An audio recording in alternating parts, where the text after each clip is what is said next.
Münasibətlərdə baş verən bir çox problemlərin kökündə bəzən heç də göründüyü kimi sadə anlaşılmazlıqlar dayanmır. Belə ki, münasibətləri içdən içə yeyən ən təhlükəli amillərdən biri toksik insanlardır. Onlar bəzən dost, bəzən ailə üzvü, bəzən də iş və ya həyat yoldaşı maskası ilə qarşımıza çıxır. Lakin təsirləri bəzən illərlə davam edən emosional zərərlərə səbəb olur. Məni motivasiyadan salır, həqiqətən mənfi enerjilər ötürür. Ona görə də o insanlardan uzaq durmağa çalışıram. Belə insanlar elə bil ki, yəni həyatdan insanları söndürməyə çalışırlar. Əsasən, yəni qabağa getməyə qoymurlar. Olub, amma rədd eləmişəm elə insanları.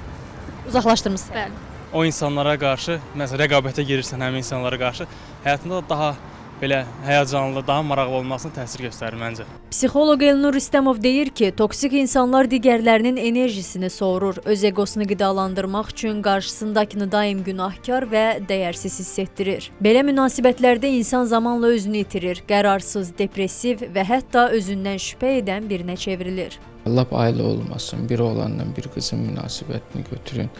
Bunlar nə bir yerə gələ bilirlər, nə də uzaqlaşa bilirlər. Yəni münasibətdən məmnun deyirlər. Ancaq tərəflərdən biri qarşı tərəfi hansısa formada manipulyasiya edir, hansısa formada ona emosional özünün təsirinə salır və o emosional olaraq ondan qopa bilmir, ayrıla bilmir və münasibət davam etdikcə şübhəsiz ki, nəzərə alın ki, qarşı tərəf özgüvəni zədələnir, qarşı tərəfin əhval-ruhiyyəsi tez-tez dəyişir. Elnur Rüstəmovun sözlərinə görə, bəzi hallarda bu zərərli münasibətlər illərlə davam edir. Çünki zərər çəkən tərəf bu dinamikaları sevgi və ya ailə məsuliyyəti kimi qəbul edir. Halbuki münasibət qarşılıqlı hörmət və dəyər üzərində qurulmalıdır. Burada vacib olan məqam fərqindəlikdir. Əgər fərd görürsə, münasibət toksikdir, mən adamla hər dəfə görüşəndə enerjim gedir, özümü narahat hiss edirəm, özümü gərgin hiss edirəm, özgüvənim aşağı düşür, o münasibəti kəsməlidir. Ən azından münasibətin forması dəyişməlidir. Əgər dəyişmirsə, uzaqlaşmaq tövsiyə olunur. Çünki toksik münasibət ən çox insanın özgüvəninə, özünə hörmətinə, psixoloji sağlamlığına, zaman keçdikcə fiziki sağlamlığına da mənfi təsir göstərir.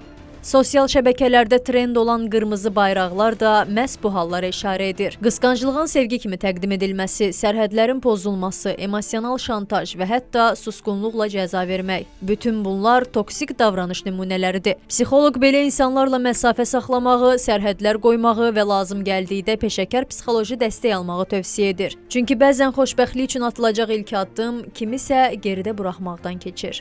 Ayşən Sərdar qızı, Vüsal Cəfərov, Xəbər ertəsi.